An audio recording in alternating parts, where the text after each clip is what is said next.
Well, remember the UFO videos released by the Pentagon? It was late last year. Apparently, there are still more lurking in the military files. In fact, a man who spent 10 years working on the government's secret study of UFOs says there may have been many dramatic encounters with unknown technology that is far more advanced than anything in the U.S. military. Much of that secret UFO study was carried out right here in southern Nevada. The I-Team's George Knapp recently sat down with the former intelligence officer who saw more of those files than anyone.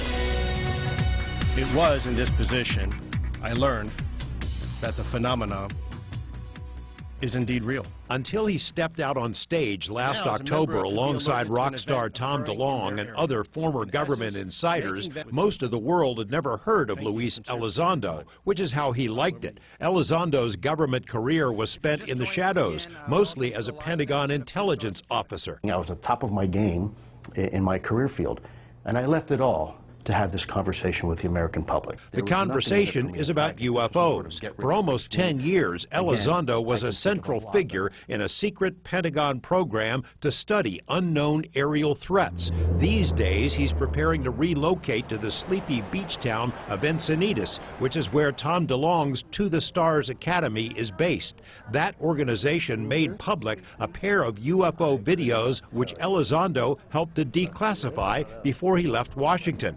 The videos were recorded by military pilots during encounters with far superior technology. In December, the New York Times reported on Elizondo and the videos, which set off a flurry of mainstream news coverage. Critics questioned whether Elizondo had released the videos on his own, as if he hid them in his lunch pail.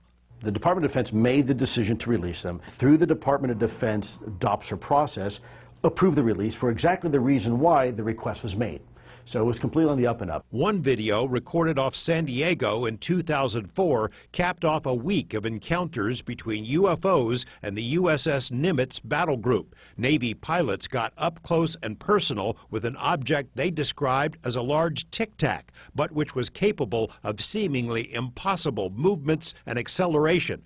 Critics have come up with many theories about why the video and the chief witness are not legitimate. And yet when he tells you he's seen something go from a near hover or something that is over the water going at 450 knots and all of a sudden takes off over the horizon in 2 seconds, you better believe what he's telling you he's seen. And by the way, that's backed up by 3 other individuals that were also on that same flight in 2 aircraft.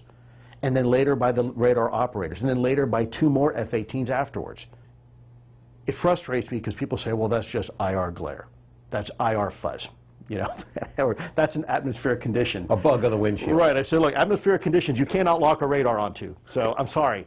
It's not atmospheric. An initial cursory report about the Tic-Tac encounter was tossed in a drawer at the Pentagon. But the case was revived after Nevada Senator Harry Reid and colleagues initiated a formal program to study UFO incidents involving the military. The civilian contractor was Bigelow Aerospace in North Las Vegas. Investigators interviewed 18 witnesses to the Tic-Tac case and declared it to be a legitimate unknown. The Tic-Tac in that incident, that's not Russian, that's not Chinese, it's not ours, right? It's somebody else's. It's from somewhere else. I think even more compelling.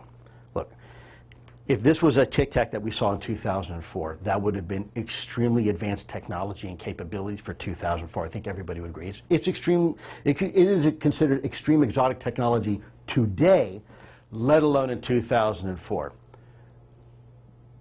But these observations match with previous observations going well before that. In other words, there have been other Nimitz-type incidents both before and since. There's a whole fleet of them. Look on the ASA. This is the second video released by the Pentagon. It shows an object dubbed the gimbal. It is not related to the Tic-Tac case, Elizondo confirmed.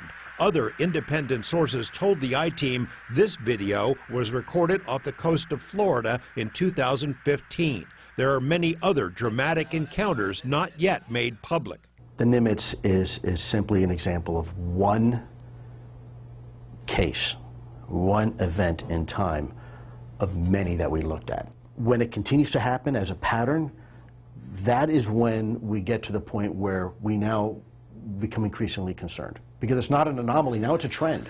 And if it's a trend, then we need to look at it. George Knapp, 8 News Now. It's rotating. People familiar with the UFO study say about 24 UFO videos are being declassified for release to the public in the coming months. And Luis Elizondo says the technology displayed by the UFOs is beyond anything we have, but that scientists think they now understand how it works. More on that part of the story in the days ahead. We have links to related stories and materials on our 8 News Now website.